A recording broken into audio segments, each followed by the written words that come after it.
fertilizer today. Kinda got the afternoon off since I got my load of logs hauled in there before 1 o'clock. So I went over to it's called Beach Nurse in Miami and picked me up some fertilizer. Working on this hayfield by my house. Somebody's going to want to know what I was spreading. The analysis is 32, 10, 10. And I'm trying to put on 180 pounds the acre on this hay ground. I thought if I had some left over, I might try to put some on my pasture up there. That's a big if I have some left over. It's pretty hard to see because your tracks are so far apart on these deals where you're spreading this with, and this is non-organic, this is commercial fertilizer. Little beads, little white beads that are nitrogen, urea nitrogen, and then we've got 10 pounds of, or 10 on the phosphorus and 10 on the other. I could have it backwards, but I think the phosphorus is red and the potassium is black, gray looking stuff.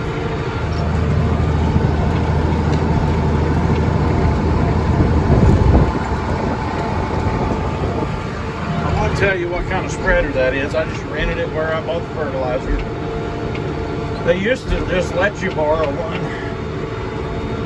and it's got to where they rent them by the ton. So it don't hardly look like you're spreading anything. You can't see it very good. You're supposed to drive like it's either 50 or 60 feet apart. I know I'm closer than that, but that's alright.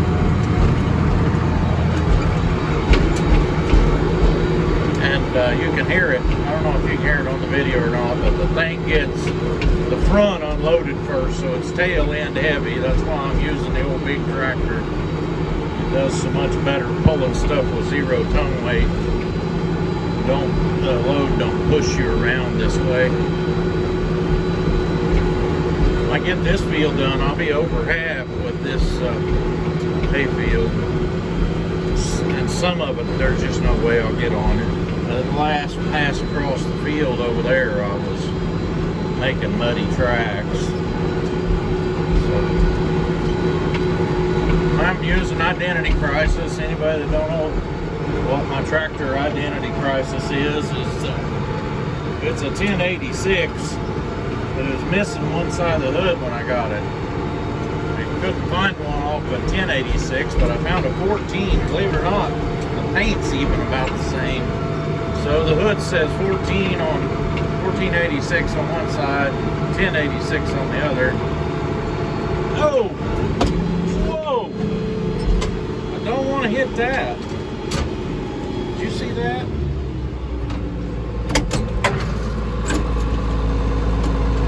That wouldn't be good. I've already been down that road on this tractor.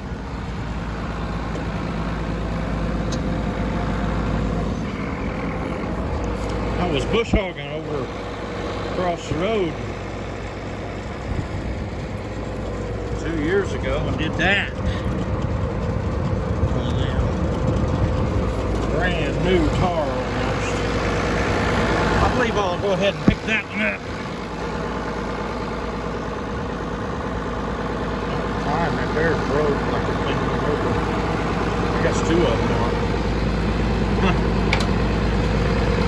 Well, you just never know what you may come across. This here little fertilizer spreader is pretty neat. It's got a cylinder right there that raises and lowers that wheel, and that's what runs the floor chain. So you're putting on an amount that has to do with how fast or how much ground you've covered. There's the brand of the spreader, Simonson. Well, I better get back at this. Hello, Paul Case here. Fixing to get ready to spread some fertilizer. Got Identity Crisis here hooked up to fertilizer buggy, rented from a local grain company that sells fertilizer. And this commercial fertilizer, the analysis on what I'm spreading is 36, 10, 10. Anybody that don't know, that's 36 pounds of nitrogen, 10 pounds of phosphorus, and 10 pounds of potassium.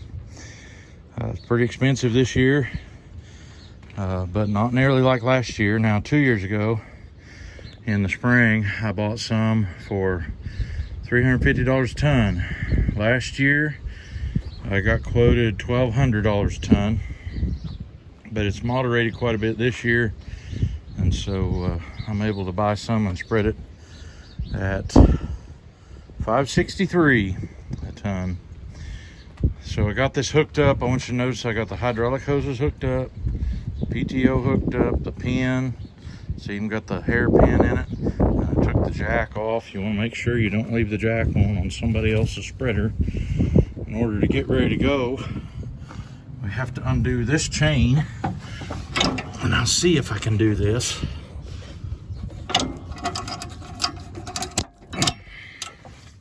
There you go. Got the chain undone. That chain's just safety chain. It has a cylinder that raises that wheel up and down. And that wheel is what turns the floor chain. Now I want to talk about how to set one of these up. There's 2 or 3 things you got to know when you get ready to set one of these up. One of them is the goal of what you want to put on the acre. And of course you need to know the spreading width. This one says 50-foot width, so you have to drive 50 foot apart on your tracks. I always try to overlap a hair and it works out good. You also need to know what range the spreader's in. Low range or high range. And this one here is real easy to tell. It's got a sticker on it where the chain's hooked onto it. It says low range. I don't know about the high range. It's another one on the inside of that. So we're in low range. You need to know what you want to spread per acre, but before that you need to know what the material you're spreading weighs, and that comes in pounds per cubic foot. That's what this number here is. And what we've got weighs 55, and we're wanting to put on more than 150 pounds to the acre. So you have to go down in that column. 166, that'll work fine. So we need to open the gate 3 inches. And so you have to come back here and see, there's the gate. This one has a simple crank screw on it. So we want to get that up to about 3 inches. To kind of extrapolate that. That's good. So that's how you set one of these up. I should be ready to go to the field and spread some fertilizer now. So we're gonna see how we get along. Well, I'm down here spreading at what we all call Tommy's. This was my dad's Uncle Tommy's place. Dad only ever baled the bottoms down in here, but I baled that hillside over there too. I've already been over it. I just wanted to show you this. This is right here. And this swath and the one I've already done over there closer to the fence is the wettest ground that we get into on this place. And sometimes there's water standing in here. We have to go around this, come back and bale it later. And my tires are wet. They're not making much of a print on the ground. You can kind of see where the back furrows were, dead furrows or whatever, where it holds a little more moisture. But man, it's drier than I even thought it would be. But anyway, I'm want to tell you all thanks for watching, and I'll probably put this with yesterday's fertilizer spreading. So far, the overarching theme for me this week has been not so much spending money, but working on some health of my ground so we can make a good hay crop this year, good pasture. So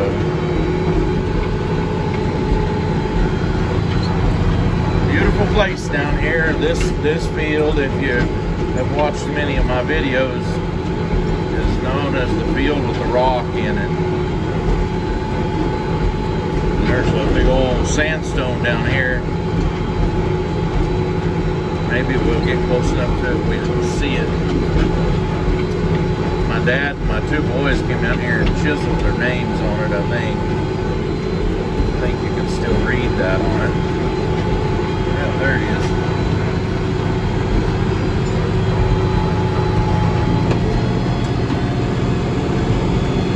Field with the rock in it.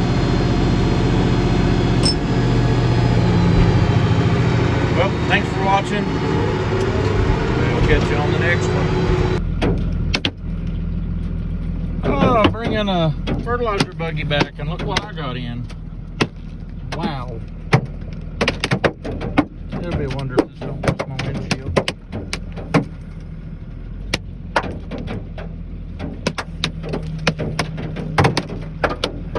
I know this, I'm waiting until it quits before I get out and unhook this thing.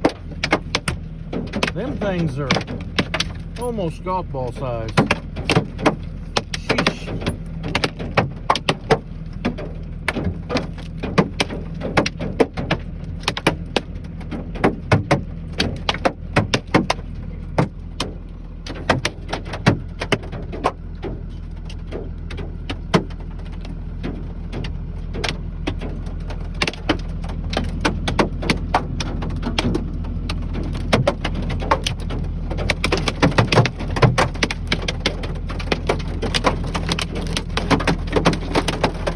I was watching that come up from the south and it looked like it was just rain, but oh man, this is the kind of mess you can get in when you're fertilizing. You never know. March the, I don't know, 2nd or 3rd. It just started this. First one I felt hit the truck was just as I was pulling in here.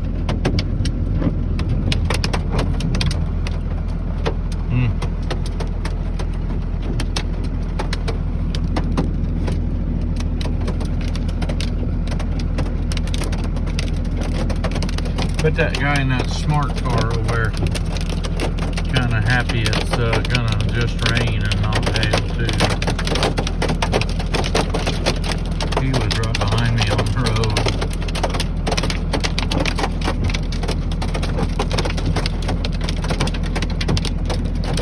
I'll say those were, at least the big ones were quarter size. Just some pea size stuff now. Take me a minute to get this pin pulled on this and the jack put on it, but yep, I'm getting out in the rain and doing it so I can go on. I'll put this on the end of the fertilizer video. Hey, thanks for watching.